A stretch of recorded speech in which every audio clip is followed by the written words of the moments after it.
والصلاة والسلام على سيد الأنبياء محمد المصطفى وعلى آله المجتبى أما بعد فأعوذ بالله من الشيطان الرجيم بسم الله الرحمن الرحيم قل لا أسألكم عليه أجرا إلا المودة في القربى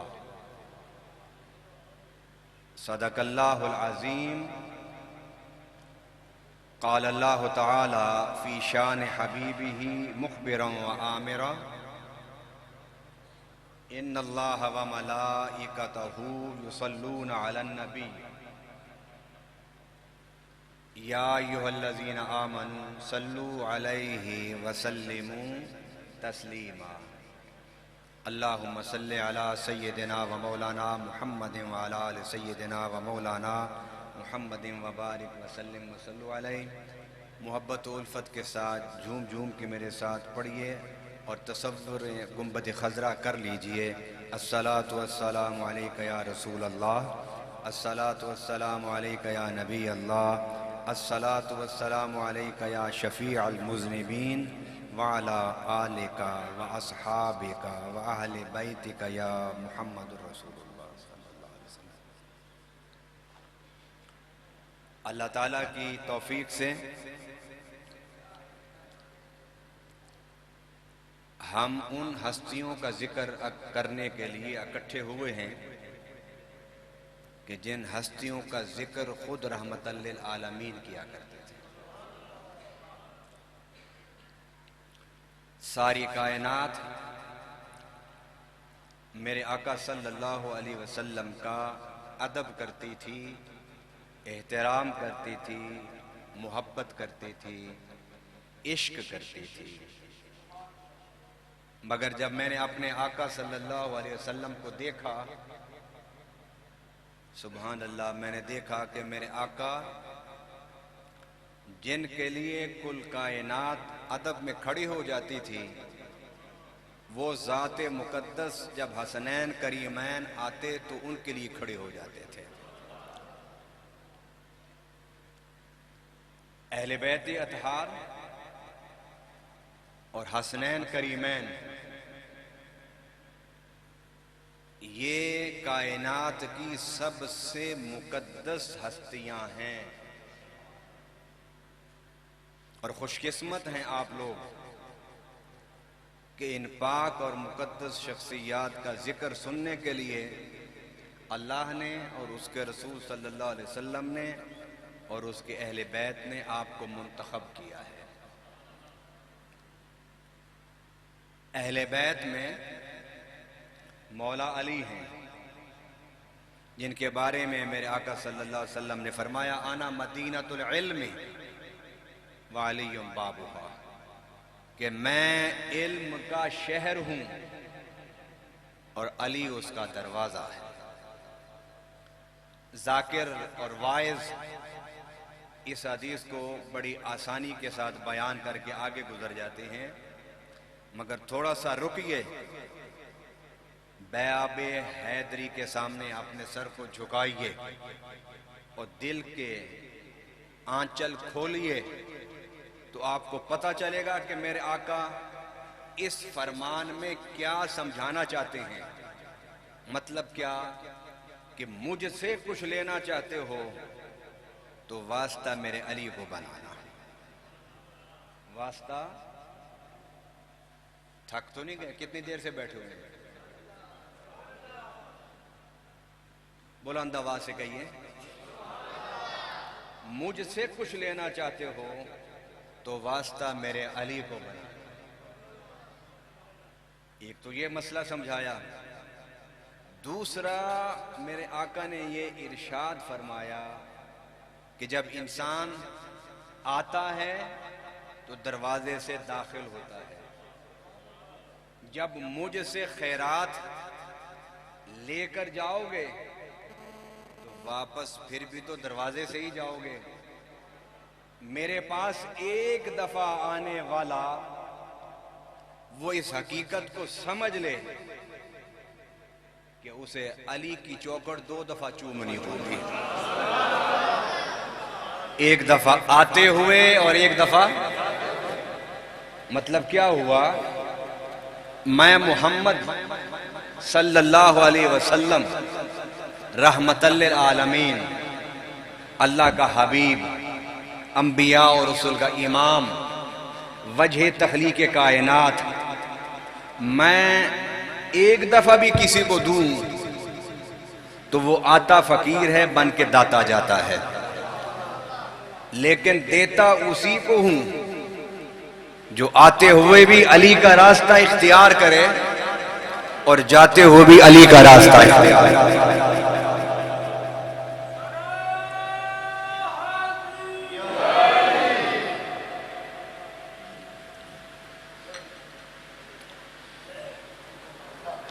انا مدینۃ العلم وعلی بابھا، میں علم کا شہر ہوں اور علی اس کا دروازہ ہے۔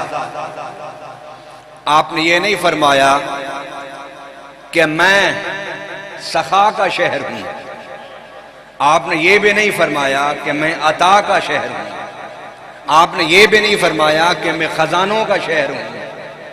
ساری چیزوں کو چھوڑ کے میرے آقا نے علم کا انتخاب کرتے ہوئے ارشاد فرمایا انا مدینۃ العلم وعلی بابھا۔ حضور سمجھانا یہ چاہتے ہیں کہ کائنات کے کل خزانوں کو چھوڑ کر میں نے جو علم کی بات کی ہے، حقیقت یہ سمجھانا چاہتا ہوں کہ میں علم کے لیے آیا اور علم چھوڑ کے جا رہا ہوں، اور میرے راستے پر بھی وہی ہوں گے جو علم حاصل کرنے والے ہوں گے، علم سیکھنے والے ہوں گے، علم سکھانے والے ہوں گے۔ آقا یہ بتا گئے کہ رب کی اتنی نعمتوں میں سے سب سے بڑی جو نعمت ہے وہ اللہ اور اس کے رسول کے نزدیک وہ علم ہے۔ مولا علی نے کیا فرمایا؟ آپ نے فرمایا رضینا قسمت الجبار فینا، ہم اللہ کی تقسیم پر راضی ہیں۔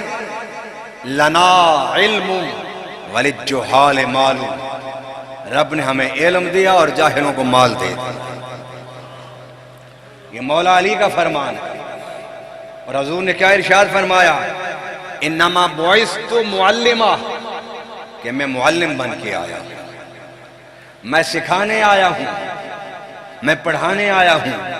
اور قرآن میں ہے وَيُعَلِّمُهُمُ الْكِتَابَ وَالْحِكْمَةَ، کہ میں کتاب اور حکمت سکھانے کے لیے آیا ہوں، میں دانائی دینے کے لیے آیا ہوں۔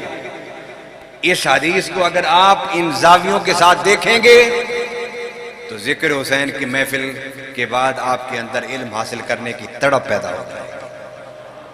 جہالت کا تعلق نہ نبوت سے ہے نہ رسالت سے ہے، اور جہالت کا تعلق نہ اہل بیت سے ہے نہ صحابہ سے ہے، اور جہالت کا تعلق نہ ولیوں سے ہے نہ تابعین سے ہے۔ کیا پیر سیال شیخ الاسلام خواجہ قمر الدین سیالوی نرے پیر تھے یا عالم تھے؟ میں نے بڑے بڑے علماء کو اپنے بچپن میں ان کے سامنے سر جھکا کے بیٹھے ہوئے دیکھا ہے۔ میں نے پوچھا ان علماء سے آپ کیوں سر جھکا کے بیٹھتے ہو؟ کہ بڑی گدی کے سجادہ نشین ہیں؟ کہا نہیں۔ پھر کیوں بیٹھتے ہو ان کے سامنے سر جھکا کے؟ فرمایا کہ جہاں یہ ولایت کا سرچشمہ ہے وہاں علم کا پہاڑ ہے۔ جاہل لوگ اور جاہل وائز اور جاہل ذاکر، ان کا تعلق نہ اہل بیت سے ہے نہ نبوت اور رسالت سے ہے۔ اور خدا کے لیے آپ لوگ بھی تھوڑا سا عادت ڈالیے علماء کو سننے کا۔ کان پر ہاتھ لگا کے سر لگانے والے آپ کو کبھی بھی سیدھا راستہ نہیں دکھا سکتے۔ وجہ یہی ہے کہ 70 سال سے ذکر حسین کی محفلیں ہوتی ہیں، پھر بھی ہر سال ہم سے پوچھا جاتا ہے کہ جی یزید آخری سی یا حسین؟ بھئی 70 سال آپ کی عمر ہے، 60 سال آپ کی عمر ہے، 50 سال آپ کی عمر ہے، آپ محفلیں سنتے رہے ہو، آپ کو آج تک یہی نہیں پتا چلا کہ حق پر کون تھا؟ اس کی وجہ یہ ہے کہ اب تو بڑا فرق آ گیا زمانے میں، وقت میں بڑا فرق آ گیا، بڑی تبدیلی آ گئی. لوگ آج دلیل کو سننا پسند کرتے ہیں، دلیل سمجھنا چاہتے ہیں، دلیل حاصل کرنا چاہتے ہیں، علم کے متلاشی ہیں. میں اس موضوع پر نہیں بول رہا، لیکن میں نے کیونکہ بات کی کہ لوگ پوچھتے ہیں کہ جی حق پر کون تھا، میں کہتا ہوں نادانو، تم حق پر پوچھتے ہو کون تھا اور پھر سامنے یزید کو بٹھاتے ہو. یہ یزید کو شہزادہ حسین کے سامنے بٹھا کے پوچھنا یہ بھی اہل بیت کی اہانت ہے. نہیں سمجھ آئی آپ کو؟ بھائی حق پر صرف حسین ہے. کیا کہا میں نے؟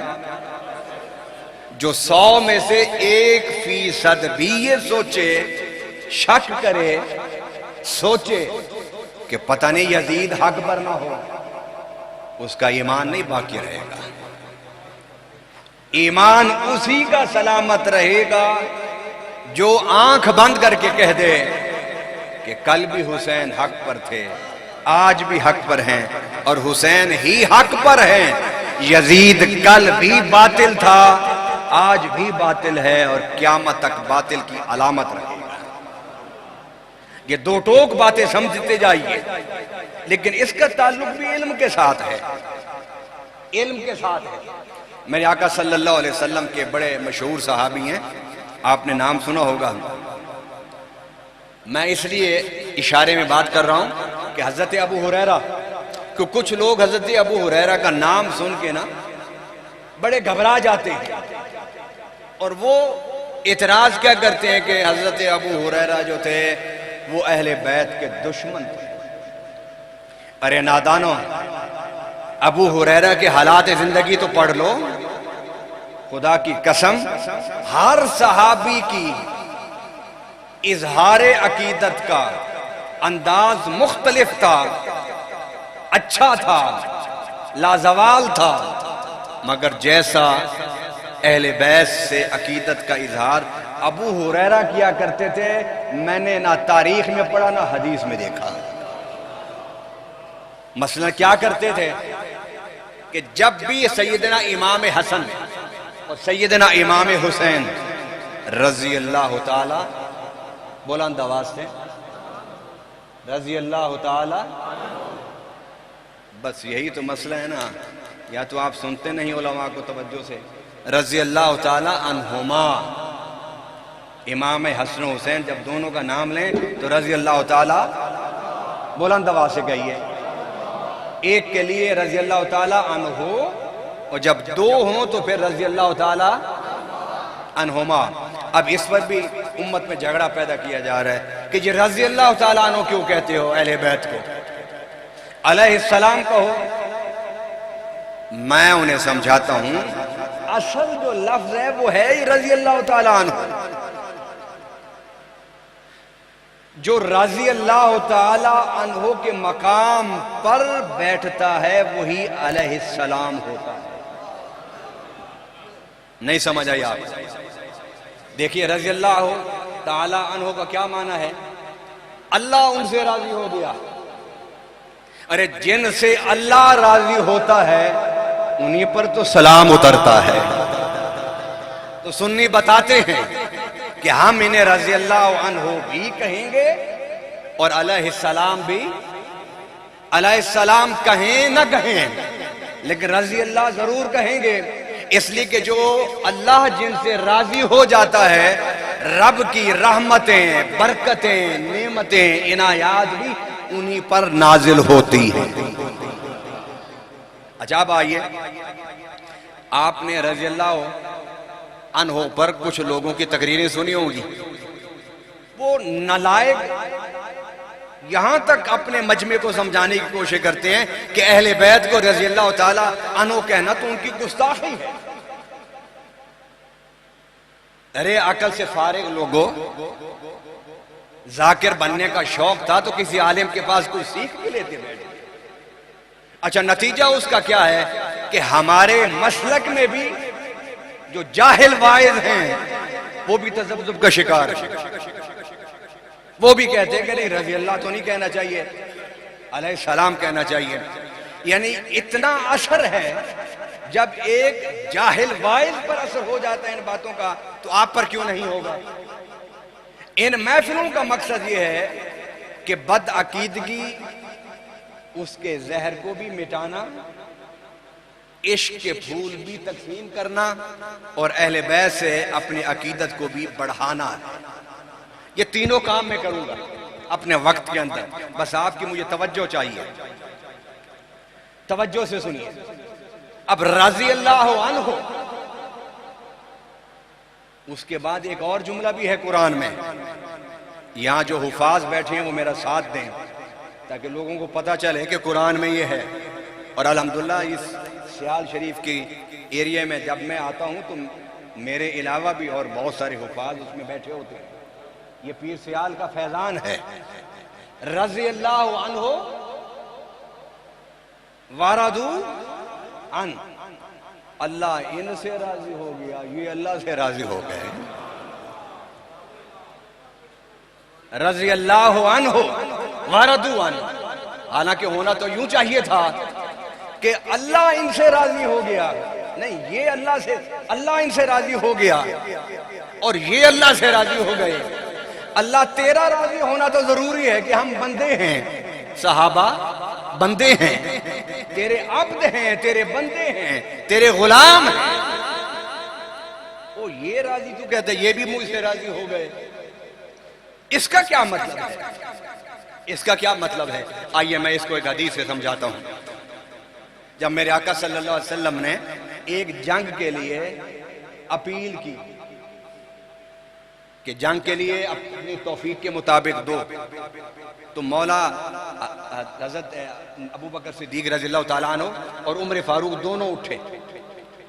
جب عمر فاروق گھر جا رہے تھے تو راستے میں سوچ رہے تھے کہ آج میں ابو بکر سے آگے بڑھوں گا. ہمیشہ ابو بکر سبقت لے جاتے ہیں مجھ سے، آج میں اتنا دوں گا حضور کی بارگاہ میں ہدیہ نذرانہ کہ سب سے آگے، یہاں تک کہ ابو بکر سے بھی آگے.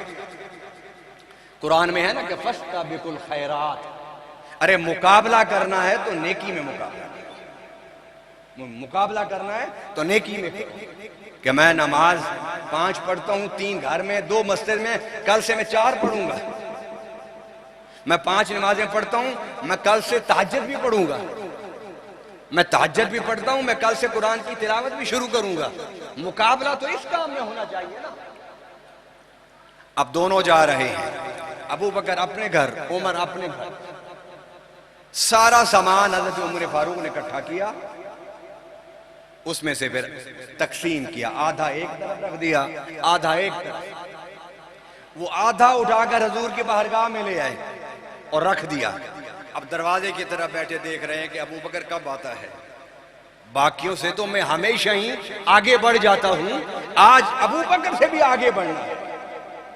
بیٹھے ہوئے ہیں، کافی دیر گزر گئی، حضرت ابو بکر صدیق تشریف نہ لائے. آپ گھر گئے، آپ نے کہا سارا مال اکٹھا کر دو. سارا مال اکٹھا ہو گیا، اٹھا کے لے جانے لگے تو دل میں خیال آیا ابو بکر یہ کرتا بھی اتار کے اس ہدیے میں شامل کر دو. میرا یہ کرتا ہے تو بوسیدہ، لیکن میدان جنگ میں کسی زخمی کے زخموں پر رکھنے کے کام تو آ سکتا ہے. وہ بھی رکھ دیا. اب گھر میں ایک ٹاٹ تھا، سخت قسم کا کپڑا، وہ آپ نے پہنا اور پہن کے حضور کی بارگاہ میں گئے. دروازے کی اوٹ میں کھڑے ہو گئے. صحابی سے کہا کہ یہ میرا ہدیہ حضور کی بارگاہ میں پہنچا دو. جب وہ ہدیہ لے کے پہنچے وہاں پر تو میرے آقا نے پوچھا یہ کس کا ہدیہ ہے؟ کہا آقا یہ ابو بکر کا ہدیہ ہے. کہا وہ کدھر ہے؟ فرمایا وہ دروازے کی اوٹ میں کھڑا ہوا ہے. بلند آواز سے کہہ دیجیے. فرمایا کہ وہ کیوں نہیں آتا؟ ابھی میرے آقا نے یہ پوچھا ہی تھا کہ سامنے سے جبرائیل آ گئے کہنے کہ آقا اس کا جواب دینے کے لیے مجھے رب نے بھیجا ہے. کیا جواب ہے اس کا؟ جب جواب سننے کے لیے میرے آقا نے دیکھا تو ابو بکر حضرت جبرائیل امین نے ٹاٹ پہنے ہوئے، جنتی پوشاک نہیں، فرمایا کہ ابو بکر کا جواب دینے سے پہلے یہ بتاؤ کہ یہ کیا ہو گیا تمہیں؟ اور مہنگائی جنت میں تو نہیں آ گئی کہیں کہ کپڑے مہنگے ہو گئے؟ اللہ پاکستان کی مہنگائی کو ختم فرمائے. غریب بیچارہ 2 وقت روٹی کھانے کے لیے بھی ترس رہا ہے. میرے آقا نے جب جبرائیل سے پوچھا، جبرائیل نے کہا آقا ذرا نظر اٹھائیے جنت تک دیکھیے. قربان جاؤں جبرائیل تیرے عقیدے پر کہ تیرا بھی عقیدہ تھا مصطفیٰ بیٹھے زمین پر ہوں دیکھتے جنت تک ہیں. تو ساری حوریں سارے غلمان وہی ٹاٹ نما پوشاک پہنے ہوئے تھے. کہا یہ ماجرا کیا ہے؟ کہا آقا ابو بکر گھر گئے، سارا مال اکٹھا کیا، اپنے لباس بھی اتار کے آپ کو ہدیہ دے دیا. گھر میں اور کچھ نہیں تھا، ایک ٹاٹ پڑا ہوا تھا وہ زیب تن کر لیا. رب نے حکم دیا کہ میرے حبیب کے یار غار نے سب کچھ حضور کے قدموں پر قربان کر دیا اور ٹاٹ پہن لیا. آج کے دن تم سب جنتی پوشاک اتار کر ابو بکر کا لباس پہنو، اس لیے کہ دنیا کو پتہ چلے کہ رب کو ابو بکر کی ادا کتنی پسند ہے.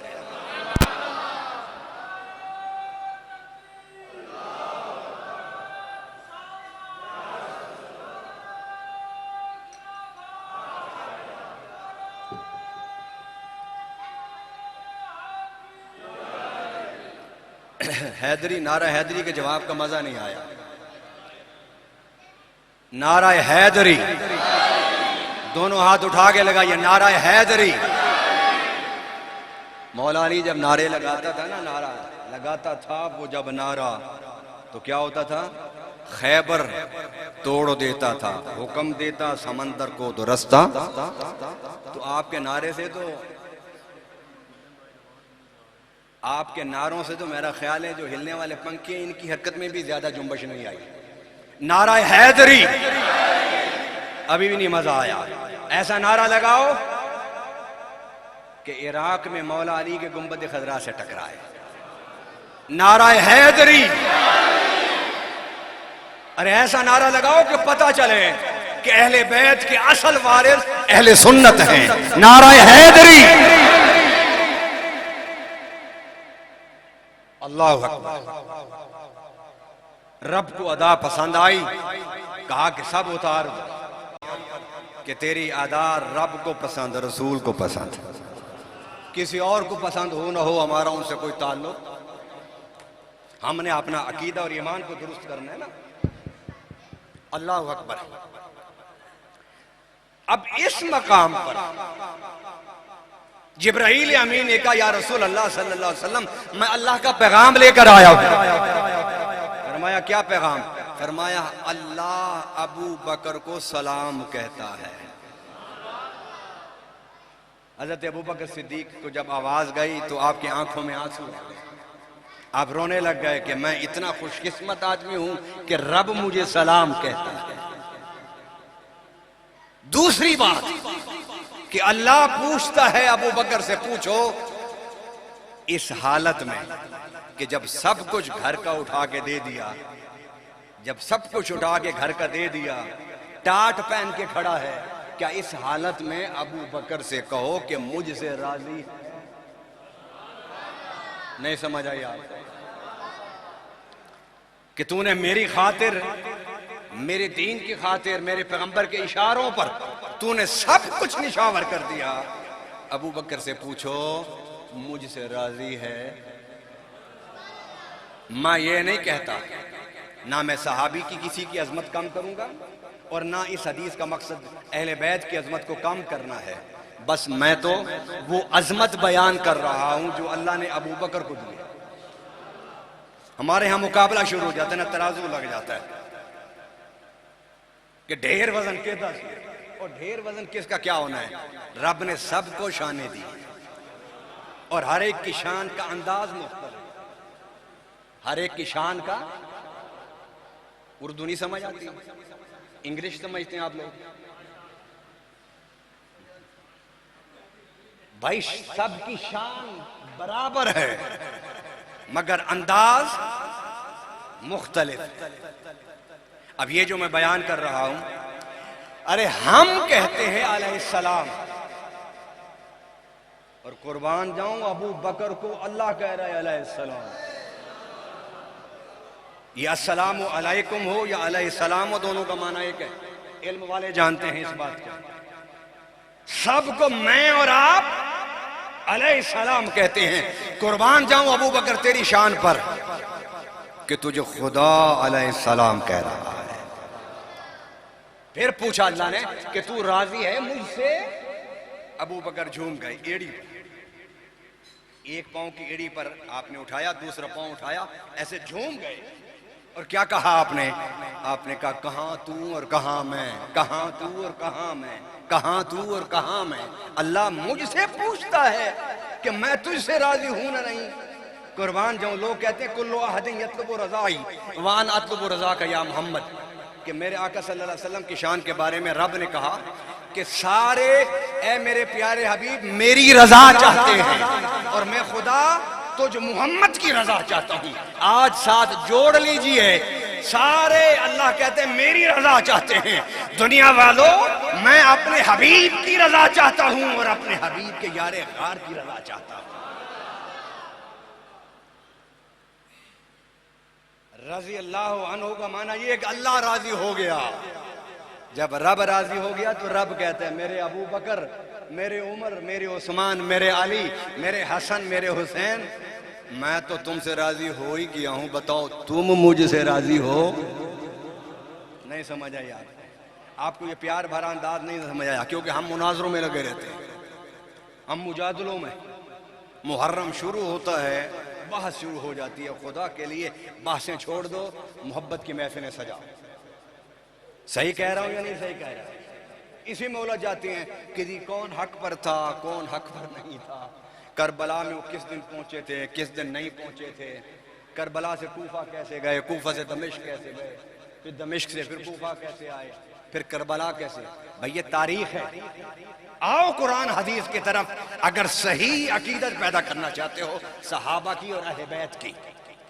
فرمایا رضی اللہ عنہ، میں تو پیارے میرے صحابہ اور اہل بیت، میں تو تم سے راضی ہو ہی گیا ہوں، اب میں خدا تم سے پوچھتا ہوں، بتاؤ تم بھی مجھ سے راضی ہو یا نہیں؟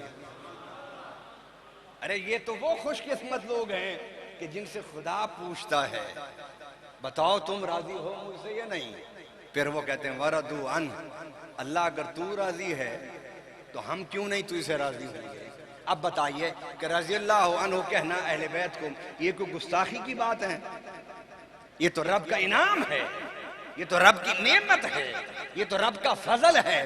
میں اور آپ عبادت کرتے ہیں نا یا نہیں کرتے؟ راتوں کو جاگتے ہیں نہیں جاگتے؟ قرآن پڑھتے ہیں نہیں پڑھتے؟ درود شریف پڑھتے ہیں نہیں پڑھتے؟ حج عمرہ سارا کچھ کرتے ہیں، لیکن آپ میں سے کوئی ہاتھ اٹھا کے مجھے بتا دے کہ اس کو پتہ ہو کہ اللہ اس سے راضی ہو گیا ہو؟ بتاؤ نا، کسی کو پتہ ہے؟ حسن ظن یہ ہے کہ اللہ رحمان رحیم ہے، ہم سے راضی ہوگا، لیکن ہمیں پتہ نہیں ہے روئے زمین پر، اس دھرتی پر صرف صحابہ اور اہل بیت ہیں کہ جن کو دنیا سے جانے سے پہلے رب نے خوشخبری سنا دی، آ جاؤ میرے پاس، میں تم سے راضی، تم مجھ سے راضی۔ حضرت ابو بکر، حضرت ابو ہریرہ ان میں سے ہیں۔ میں نے کہا کہ سارے صحابہ ہی اہل بیت کے دیوانے تھے، لیکن جو دیوانگی میں نے حضرت ابو ہریرہ میں دیکھی وہ کسی صحابی میں تھوڑا سا بول دیجئے، اگر میں 5 منٹ بولوں اور آدھا منٹ آپ کو بولنا پڑ جائے تو آپ میرے ساتھ ثواب میں شریک ہو جائیں گے نا۔ سارے صحابہ اہل بیت پر جان دیتے تھے، جان نچھاور کرتے تھے، محبت کرتے تھے، محبت چھوٹا لفظ ہے، عشق کرتے تھے، اور ہر ایک کا انداز نرالا تھا۔ مگر جب میں نے حضرت ابو ہریرہ کے بارے میں پڑھا، میں آپ کو سنا رہا ہوں، سنانے کے بعد آپ سے پوچھوں گا کہ اس سے پہلے کس کس نے یہ حدیث سنی ہوئی ہے۔ آپ اپنے حافظے کو ذرا کھنگالیں۔ جب بھی حضرت ابو ہریرہ کو سیدنا امام حسین یا سیدنا امام حسن نظر آتے، آپ ان کی ٹانگوں کو پکڑ لیتے ان کے پاؤں سے جوتی اتارتے، سر سے اپنا امامہ اتارتے، اور اپنے امامہ سے حضرت امام حسن حسین کے پاؤں کے تلووں کو صاف کرتے تھے۔ بتائیے حدیث کس نے پہلے سنی ہے؟ جس نے سنی ہے وہ ہاتھ کھڑا کر۔ نہیں سنی آپ نے؟ اس کی وجہ یہ ہے کہ ہم قصوں میں، حکایات میں، سروں میں گم ہو گئے۔ علم کی بات نہ ہم سننا چاہتے تھے، اب کچھ بدلا زمانہ۔ علم کی بات سنو۔ ابو ہریرہ پر سب سے زیادہ یہ اعتراض کرتے ہیں، اور ابو ہریرہ کا محبت کا انداز یہ تھا کہ اگر دن میں شہزادے 10 دفعہ بھی نظر آتے تھے، انہیں روک کر اپنے امامے سے ان کے پاؤں کے تلوے صاف کرتے۔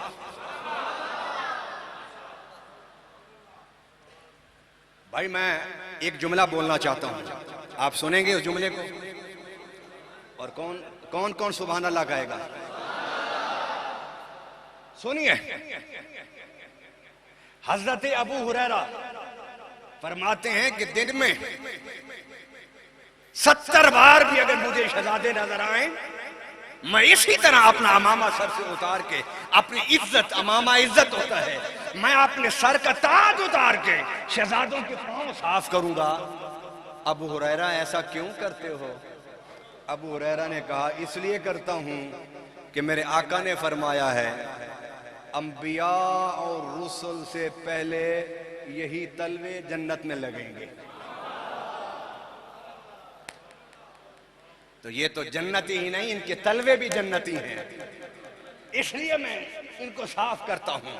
اور دوسری بات، حضرت ابو ہریرہ سے کسی نے پوچھی کہ آپ کیوں تلوے صاف کرتے ہیں؟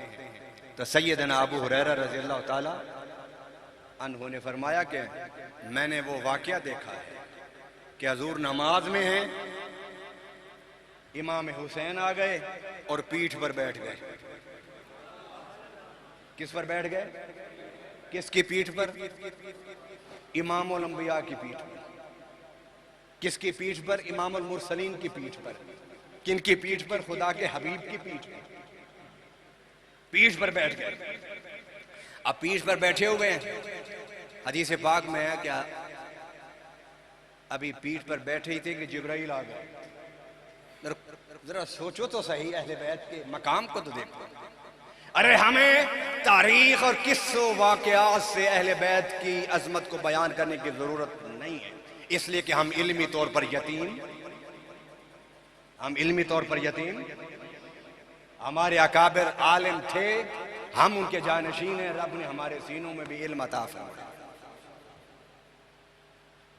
جبرائیل آ گئے اور کہا آقا اللہ کہتا ہے سر سجدے سے نہ اٹھانا۔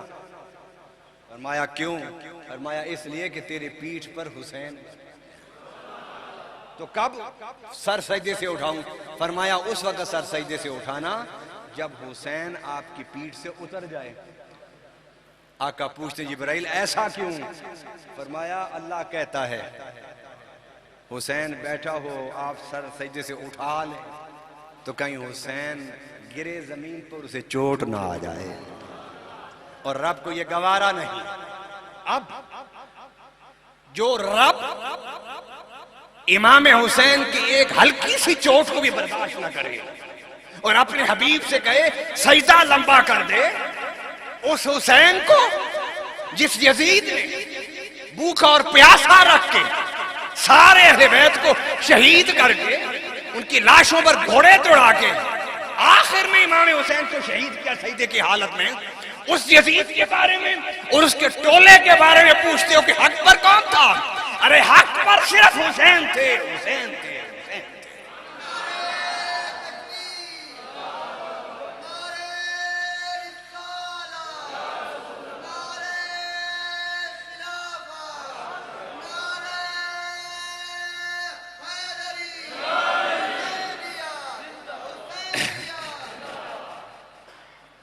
جس کے پیٹھ سے گرنا رب رسول نہ برداشت کرے، اس کے سارے جسم کو زخموں سے چور کر کے کرب و بلا کے میدان میں جب آپ سجدے کی حالت میں تھے تو شمر لعین نے آپ کی دھکا دیا، دھکا دینے کے بعد جب خنجر سے آپ کا حلقوم یہاں سے کاٹنے لگا، کہنے لگا نہیں اس طرح نہیں مزہ آئے گا۔ اس نے پھر امام حسین کو الٹے منہ لٹا دیا اور پیچھے خنجر آپ کی گردن پر چلائی اور کہنے لگا اب مزہ آئے گا، کیونکہ حلقوم نرم ہوتا ہے، جلدی کٹ جاتا ہے۔ اس سے حسین کو تکلیف کم ہونی تھی۔ میں حسین کو زیادہ اذیت دے کے شہید کرنا چاہتا ہوں تاکہ میں لعنتی ابن سعد، ابن زیاد اور یزید کو بتا سکوں کہ میں نے تمہارے دشمن کو کتنی اذیت دی تھی۔ ارے جو حسین کو اذیت دے وہ مصطفیٰ کو اذیت دیتا ہے، جو مصطفیٰ کو اذیت دے وہ خدا کو اذیت دیتا ہے۔ ارے خدا اور رسول کو اذیت دینے والوں کے بارے میں پوچھتے پھرتے ہو کہ حق پر کون تھا؟ ارے حق پر صرف شہزادہ رسول حسین تھے۔ یزید کل بھی لعنتی تھا، آج بھی لعنتی تھا۔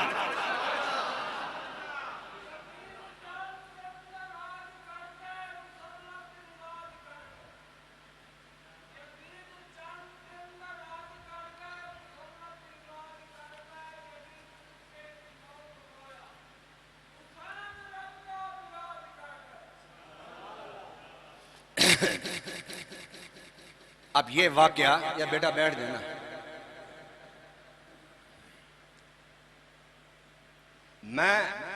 وہ کہتے ہیں نا کہ جب آپ کھیتی بوتے ہیں تو کیا کرتے ہیں؟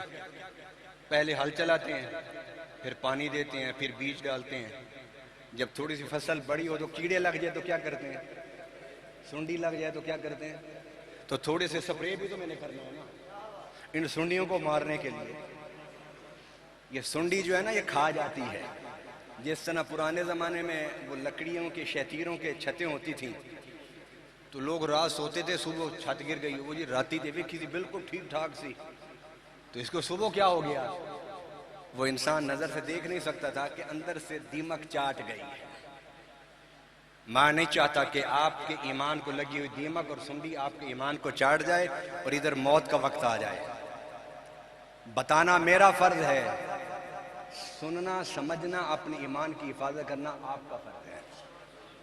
مگر ایک بات میں آپ سے کرنا چاہتا ہوں، اگر میری کوئی بات بھی قرآن اور حدیث کے خلاف ہو تو اسے مت مانیے۔ سیدنا امام ابو حنیفہ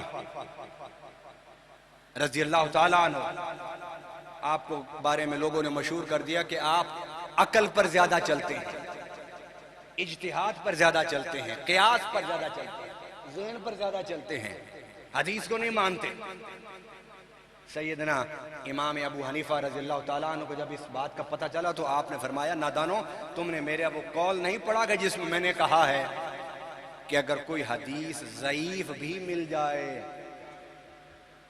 کوئی حدیث ضعیف بھی مل جائے اور میرا قول اس کے خلاف ہو تو حدیث کو ماننا، میرے قول کو اٹھا کے دیوار پر۔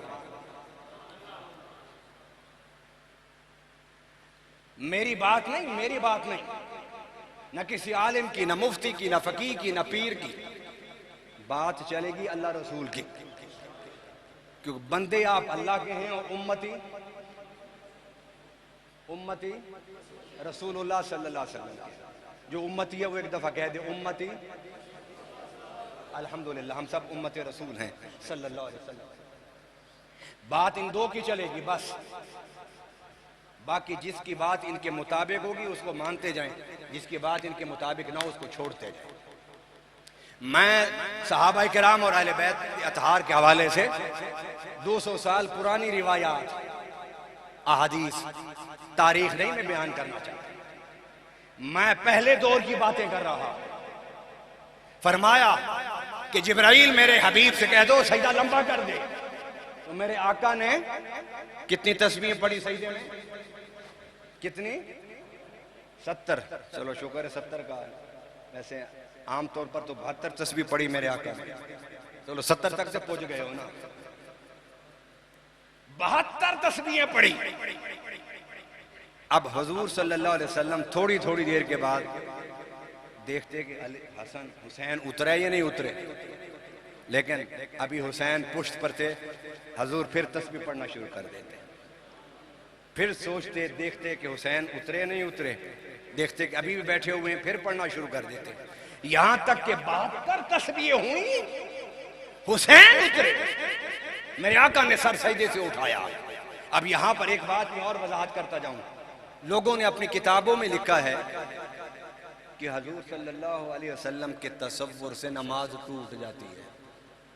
یہ جو پرانے بزرگ بیٹھے ہیں ان کو پتا ہوگا، جب یہ نئی نئی باتیں لکھی گئی تھی تو ہمارے علماء نے بڑی ان کا محاسبہ کیا تھا، بڑی گرفت کی تھی، لیکن آج نوجوانوں کو ان باتوں کو نہیں پتا کیونکہ نئے موضوعات آ گئے نا۔ انہوں نے لکھا کہ حضور صلی اللہ علیہ وسلم کا تصور اگر نماز میں آ جائے تو نماز ٹوٹ جاتی ہے۔ ہمارے علماء نے کیا جواب دیا؟ انہوں نے فرمایا ارے نادانو، نماز ٹوٹتی ہوگی تمہاری، ہماری تو نماز پوری ہی تب ہوتی ہے جب مصطفیٰ کا جلوے کا تصور کرو۔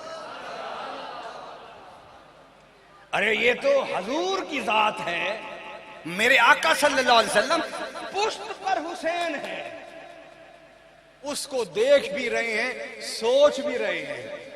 میرے آقا نے بتا دیا میرے بارے میں یہ عقیدہ نہ رکھنا کہ میرے تصور سے نماز ٹوٹتی ہے، میں تو پھر محمد ہوں، اگر آل محمد کا تصور بھی آ جائے تو نماز نہیں ٹوٹتی۔ اللہ اکبر۔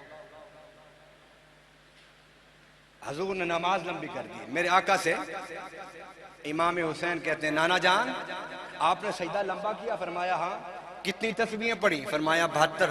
فرمایا نانا جان جب آپ کے دین پر سن 61 میں مشکل آئے گی تو میں اپنے 73 تن آپ کے دین پر قربان کروں گا۔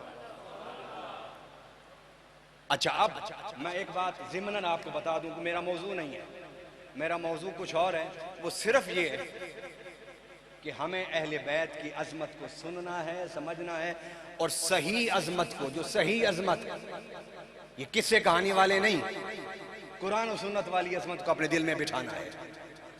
مگر ایک بات یہاں سناتا جاؤں، فرمایا کہ میں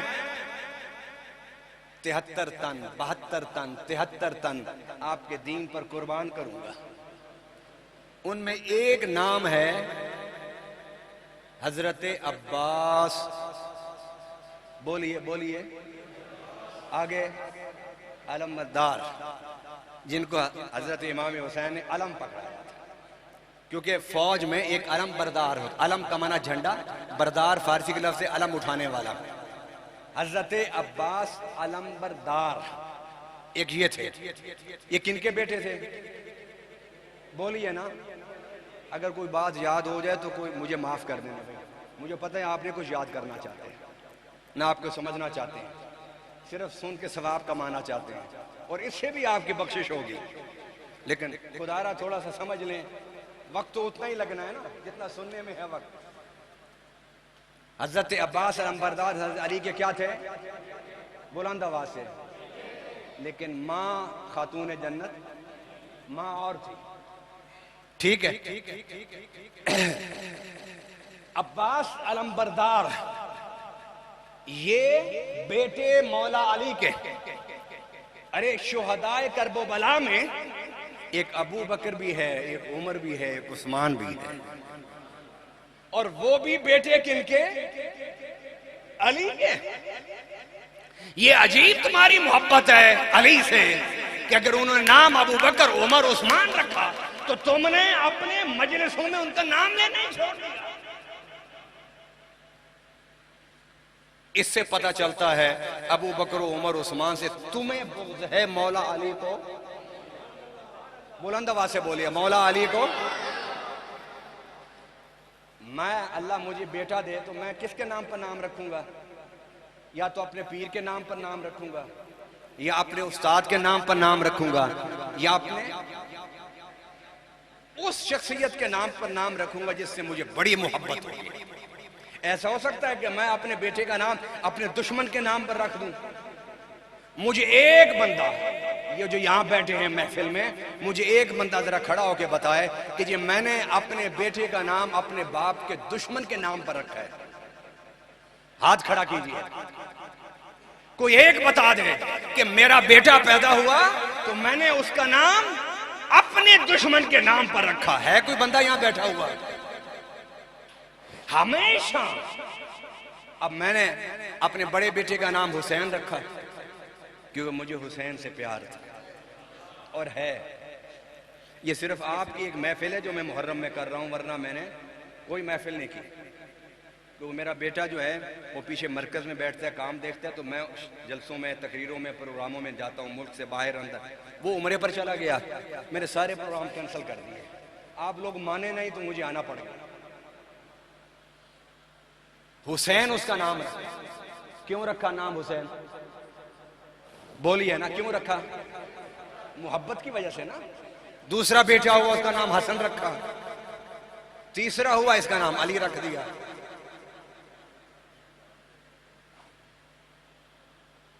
اب میں بتانا یہ چاہتا ہوں کہ نام ہمیشہ اپنے بیٹوں کا، کہ جن کو دیکھ کے انسان کی آنکھیں ٹھنڈی ہوتی ہیں، تو ان کے نام بھی وہ رکھے جاتے ہیں کہ نام پکارا جائے تو کان ٹھنڈے ہو جائیں. یا نام ایسا رکھا جائے کہ نام پکارے دل جلنے لگ جائے. ایسے تو نام نہیں رکھے جاتے ہیں. اور یہ کوئی ایسی بات نہیں ہے کہ اہل بیت سے محبت اہل سنت کو نہیں ہے. میرے بڑے بیٹی کی عمر 28-29 سال ہے. میں نے اس وقت اس کا نام حسین رکھا. یہ سب سے چھوٹا یہ ہے 10-12 سال 13 سال کا، اس کا نام میں نے علی رکھا. محبت ایمان ہے. اور کس کی محبت ایمان ہے؟ اللہ کی محبت، رسول کی محبت اور اس کے آل کی محبت.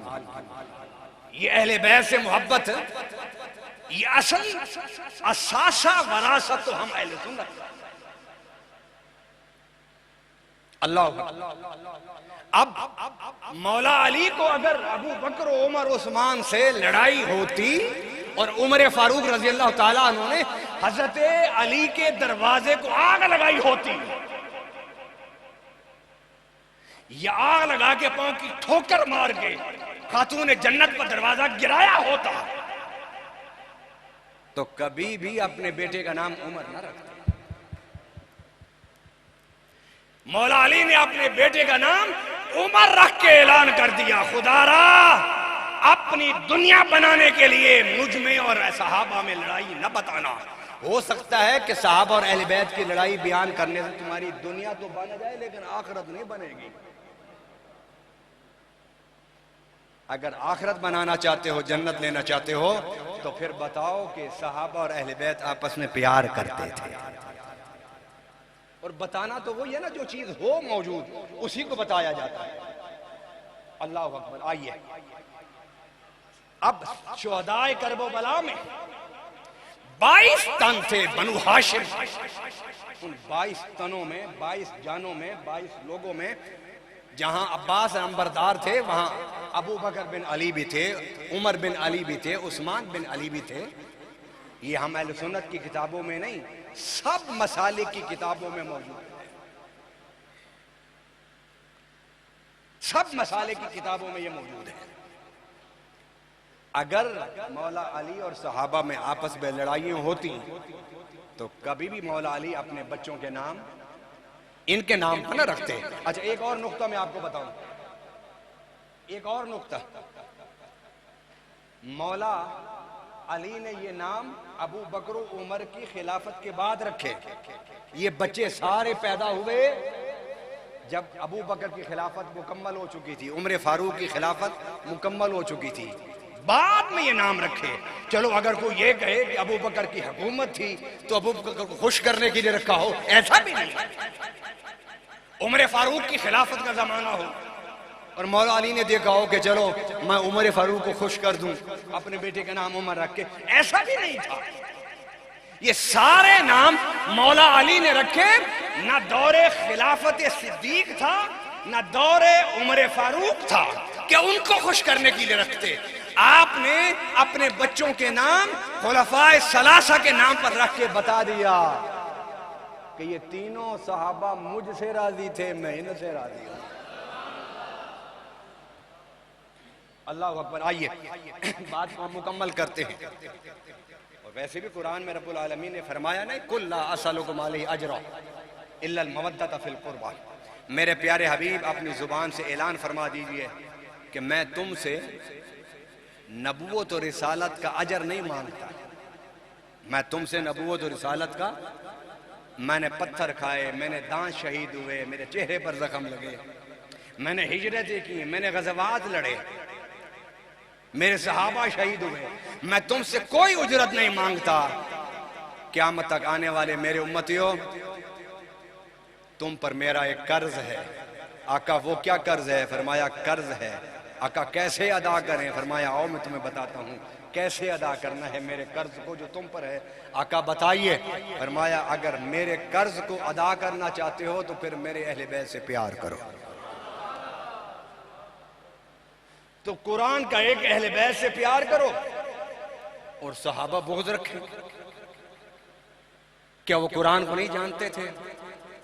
ارے میں نے اور آپ نے قرآن سیکھا ہے تفاسیر سے، میں نے اور آپ نے قرآن سیکھا ہے اساتذہ سے، لیکن صحابہ نے قرآن کن سے سیکھا؟ ان سے سیکھا جن کے سینے پر قرآن اترتا تھا، ان سے سیکھا جن کے پاس جبرائیل کو آتے جاتے دیکھا تھا۔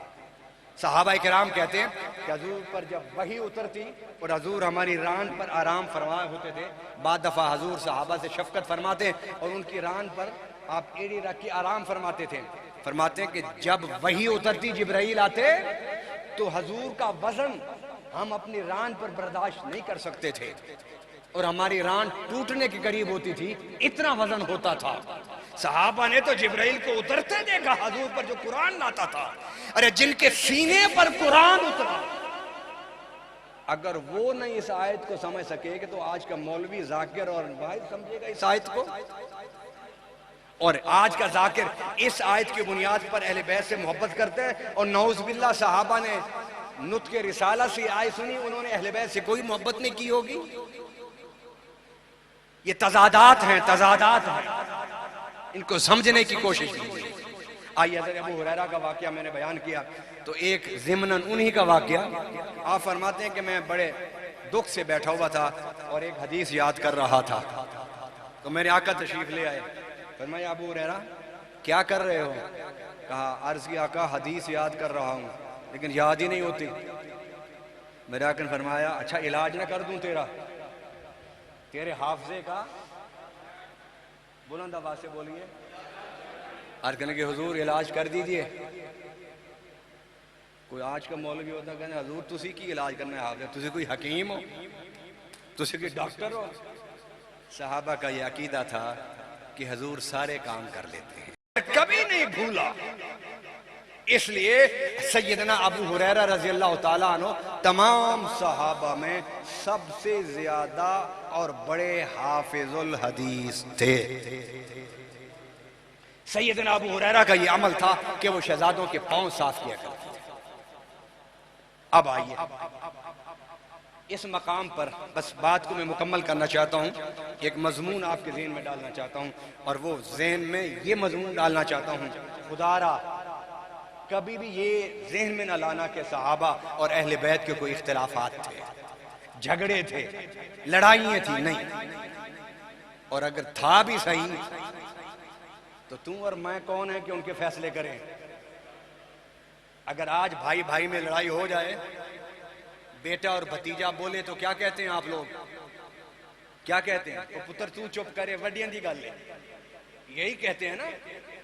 ارے کہاں تو اور کہاں تیرا منہ، اور کہاں صحابہ اور اہل بیت؟ اگر ان میں اختلاف تھے تو اللہ ان کے اختلافات کا فیصلہ قیامت کے دن کرے گا، میں اور تو ان کے فیصلے کرنے کے لیے نہیں۔ ہمیں تو محبت کی باتیں بیان کرنا ہے اور بس، اور ہے ہی محبت۔ جب رب نے کہہ دیا رحماء بینہم کہ وہ آپس میں ایک دوسرے کے ساتھ بڑے رحیم، بڑے شفیق تھے، بڑا پیار کرتے تھے۔ آئیے میں گزشتہ سال سے ایک حدیث بیان کرنے لگا ہوں کیونکہ وہ حدیث میں آج کے دور کے مطابق بڑی ضروری سمجھتا ہوں، اور یہ بھی اسی طرح کی حدیث ہوگی جو شاید آپ نے پہلے نہ سنی ہو۔ جمعے کا دن تھا، حضور صلی اللہ علیہ وسلم خطبہ ارشاد فرما رہے تھے، امام حسین آئے تو آپ کے جبہ مبارک میں، چھوٹے سے بچے تھے، جبہ پہنا ہوا تھا، کچھ لمبا تھا، آپ کا پاؤں اڑا، الجھا اور امام حسین زمین پر گرے۔ اس سے پہلے کہ حسین زمین پر گرتے حضور نے خطبہ چھوڑا، ممبر سے اترے اور حسین کو سنبھالا۔ تو حسین نے کیا کہا؟ آق نانا آج آپ نے مجھے سنبھالا ہے، کل حسین آپ کے دین کو سنبھالے گا۔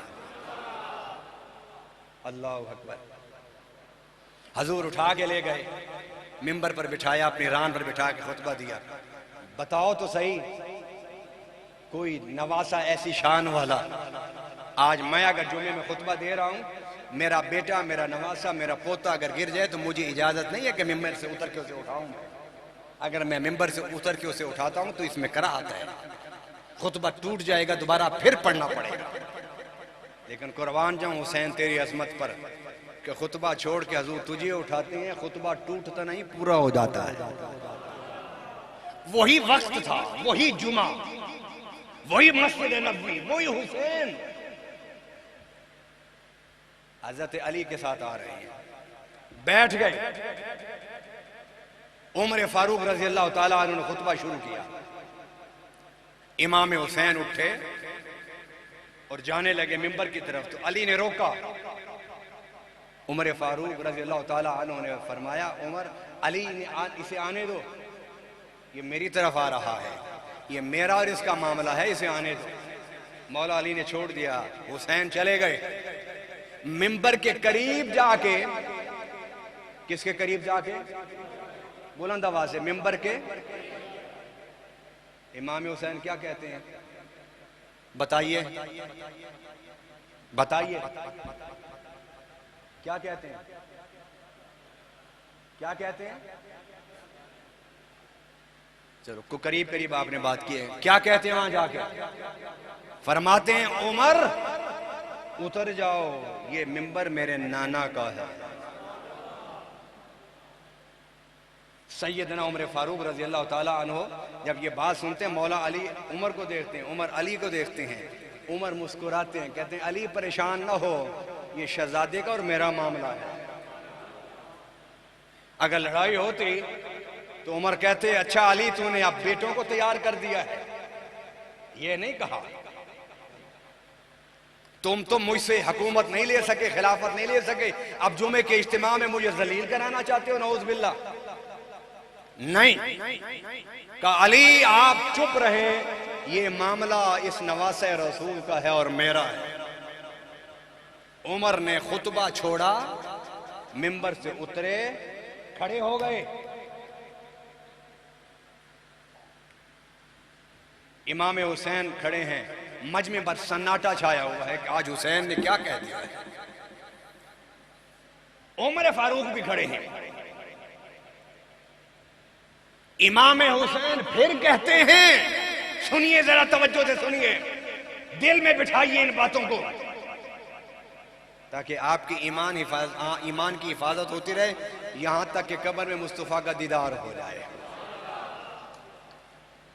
فرمایا عمر جاؤ اپنے نانا کے ممبر پر بیٹھ کے خطبہ دو۔ عمر فاروق کے آنکھوں میں آنسو آ گئے، عرض کرنے کے شہزادے، زمین کے اوپر آسمان کے نیچے اور کوئی ممبر ہی نہیں ہے سوائے تیرے نانا کے۔ میرا نانا تو چرواہا تھا، اس کے ممبر کہاں سے تھے؟ اور عمر کے سر پر عزت کے جو بال ہیں وہ تیرے نانا کے قدموں کے صدقے میں ہیں۔ کھڑے رہے، آنکھوں میں آنسو تھے۔ تھوڑی دیر کے بعد سیدنا امام حسین رضی اللہ تعالی عنہ وعلیہ السلام، آپ نے فرمایا اچھا آپ کے نانے کا کوئی ممبر نہیں؟ کہا کوئی نہیں، چلو میرے نانا کے ممبر پر بیٹھ جاؤ۔ حضرت عمر فاروق گئے اور ممبر پر بیٹھ کے آپ نے خطبہ شروع کیا۔ اب شہزادہ کوئی کام ایسے تو نہیں کر سکتا نا، اگر حضور کی پیٹھ پر بیٹھے تو جبرائیل آ کے مسئلے کی وضاحت کر رہے ہیں۔ اب حضور تو جلوہ گر نہیں تھے، لیکن حضور کے وارث علماء تو تھے نا، اور آج بھی ہیں۔ انہوں نے کہا کہ در حقیقت سیدنا امام حسین کا جانا یہ بھی اللہ کے حکم سے تھا، عمر فاروق کو ممبر سے اتارنا یہ بھی اللہ کے حکم سے تھا، پھر دوبارہ ممبر پر بٹھانا یہ بھی بلند آواز سے، یہ بھی تاکہ دنیا والوں کو پتہ چل جائے کہ حضرت عمر فاروق منبر پر خلافت پر کیسے بیٹھے تھے پتہ ہے آپ کو؟ سیدنا ابو بکر کہہ کے گئے تھے کہ میرے بعد عمر ہوگا خلیفہ. پھر حضرت صدیق اکبر کی وفات کے بعد صحابہ کرام نے حضرت عمر فاروق کی بیعت کی تھی، لیکن نامزد کیا تھا حضرت ابو بکر صدیق نے سیدنا عمر فاروق کو. فرمایا کہ جب سیدنا ابو بکر صدیق نے حضرت عمر فاروق کو نامزد کر کے منبر پر بٹھایا تو لوگ یہی سمجھتے تھے کہ یہ ابو بکر نے بٹھایا ہے. آج حسین نے منبر سے اتار کے پھر منبر پر بٹھایا عمر فاروق کو یہ بتانے کے لیے کہ عمر فاروق کی خلافت صرف صحابہ کی طرف سے نہیں ہے، صحابہ کی طرف سے بھی ہے، اہل بیت کی طرف سے بھی ہے، اہل بیت کی طرف سے بھی ہے. سیدنا امام حسین نے خود بٹھایا، ورنہ حضرت عمر فاروق کو اتار کے حضرت علی کو بلا لیتے، ابا جان آ جاؤ، تو کیا عمر فاروق نے ڈٹ جانا تھا کوئی کہ میں نہیں بیٹھنے دوں گا؟ ہرگز ایسا نہیں. اس موقع پر امام حسین مولا علی سے کہہ دیتے کہ آپ آ جائیں منبر پر. عمر فاروق نے کوئی مزاحمت نہیں کرنی تھی، مگر شہزادے نے اتارا مجمع عام میں اجتماع جمعہ میں اتارا منبر سے، اور پھر دوبارہ بٹھا کے اعلان کر دیا خبردار اہل بیت سے محبت کرنے والوں، عمر فاروق کی خلافت پر اعتراض. عمر فاروق کی خلافت پر اعتراض. اور اگر تم نے عمر فاروق کی خلافت پر اعتراض کیا تو یہ عمر فاروق پر، یہ خلافت پر اعتراض نہیں ہوگا، بلکہ یہ اعتراض اہل بیت پر ہوگا. آئیے میں اہل بیت کے ذکر کے ساتھ صحابہ کرام کا ذکر اس لیے جوڑ کے کہتا ہوں کہ گزشتہ 2 سال پہلے کچھ لوگوں نے صحابہ کرام کے بارے میں یہ سمجھا کہ ہم اہل سنت ان کے لیے بے حس ہو گئے ہیں. نہیں بھائی، ہم نے یہ فیصلہ کیا تھا کہ محرم میں صرف اہل بیت کا ذکر کریں گے، لیکن جب تم نے محرم میں صحابہ پر بھونکنا شروع کیا تو پھر ہم نے اپنی ذمہ داری سمجھی کہ ہم اہل بیت کا بھی ذکر کریں گے، ساتھ صحابہ کا بھی ذکر کریں گے، تاکہ پتہ چل جائے کہ اہل سنت کے اجتماع میں جب جاؤ گے توحید کی بھی خوشبو آئے گی، عشق مصطفیٰ کی بھی خوشبو آئے گی، صحابہ کی عظمت کی بھی خوشبو آئے گی، اہل بیت کی غلامی کی بھی خوشبو آئے گی. اللہ تعالیٰ سے دعا ہے کہ اللہ تعالیٰ ہم سب کی حاضری اپنی بارگاہ میں قبول فرمائے. اللہم صلی علی سیدنا مولانا محمد وعلی آل سیدنا مولانا محمد وبارک وسلم وصلو علیہ. اے باری تعالیٰ ہم سب کی حاضری اپنی بارگاہ میں قبول فرما، ہم سب کے گناہوں کو معاف فرما. اے اللہ جنہوں نے اس محفل کا انتظام کیا اللہ ان کی کوششوں کو قبول فرما لے. جنہوں نے پیسے خرچ کیے اے اللہ ان کو ایک ایک پیسے کے بدلے میں اپنے خزانے سے کروڑوں کروڑوں عطا فرما دیں. اے باری تعالیٰ جنہوں نے اس محفل میں دریاں بچھائی، انتظام کیا، جد و جہد کی، محنت کی، لوگوں کو دعوت دی، اللہ ان سب پر اپنی رحمت فرما دے. ان سب کے گھروں سے دکھوں کو دور فرما دے، ان سب کے گھروں سے پریشانیوں کو خاتمہ فرما دے، ان سب کے گھروں سے تنگ دستی کا خاتمہ فرما دے. اے اللہ ہم سب کے ایمان کی حفاظت فرما، ہمیں حضور صلی اللہ علیہ وسلم کے صحابہ کی محبت عطا فرما، ہمیں اہل بیت کی غلامی نصیب فرما. اے باری تعالیٰ ہم سب کے گزشتہ گناہوں کو معاف فرما دیں، ہم سب کے گزشتہ گناہوں کو معاف فرما دیں. اے باری تعالیٰ اہل بیت کے ذکر کی اس محفل کا صدقہ جن گھروں میں بچے اور بچیاں جوان بیٹھی ہیں اللہ ان کو اچھے رشتے عطا فرما دیں، اور جن گھروں میں جھگڑے ہیں اللہ ان گھروں کے جھگڑے دور فرما دیں. اے باری تعالیٰ جو بے اولاد ہیں ان کو اولاد عطا فرما دیں، جن کی اولاد بیٹیاں ہیں اللہ ان کو بیٹے عطا فرما دیں، جن کے بیٹے ہیں اللہ ان کے گھر کو مکمل کرتے ہوئے ان کو بیٹی عطا فرما دیں. باری تعالیٰ اس علاقے پر اپنی خاص رحمت فرما دیں، اس علاقے پر اپنی خاص رحمت فرما دیں. اے باری تعالیٰ اس ذکر حسین کی محفل میں گزشتہ سال جو موجود تھے آج دنیا سے رخصت ہو گئے، ان کی قبروں کو ٹھنڈا فرما دیں، ان کی قبروں کو جنت بنا دیں. اے باری تعالیٰ ملک پاکستان سے غربت کا خاتمہ فرما دیں، تنگ دستی کا خاتمہ فرما دیں، پریشانیوں کا خاتمہ فرما دیں، خوشحالی عطا فرما دیں. اے اللہ ہم سب کو زندگی صحت کے ساتھ عطا فرما، خاتمہ ایمان پر فرما، قبر میں پیارے آقا کا دیدار عطا فرما، اور قیامت کے دن حضور صلی اللہ علیہ وسلم کی شفاعت نصیب فرما، اور اہل بیت اور شہزادہ حسین اور حسن کے ساتھ ان کی معیت میں ان کے سائے میں ہمیں جنت میں داخلہ نصیب فرما دے. اے باری تعالیٰ جو دعائیں میں نے مانگی ہیں وہ بھی قبول فرما، جو دعائیں میری زبان پر نہیں آ سکی ان کی دلوں میں اللہ ان سب کو پورا فرما دے، ان سب کو پورا فرما دے۔ اے اللہ ہم سب کو حج بیت اللہ کی سعادت عطا فرما، روضہ رسول پر حاضری نصیب فرما، حضور کا گنبد خضرا دکھا دے، حضور کا گنبد خضرا دکھا دے، حضور کا گنبد خضرا دکھا دے۔ وصلی اللہ تعالیٰ علی خیر خلقہ محمد و آلہ و صحبہ اجمعین برحمتک یا رب۔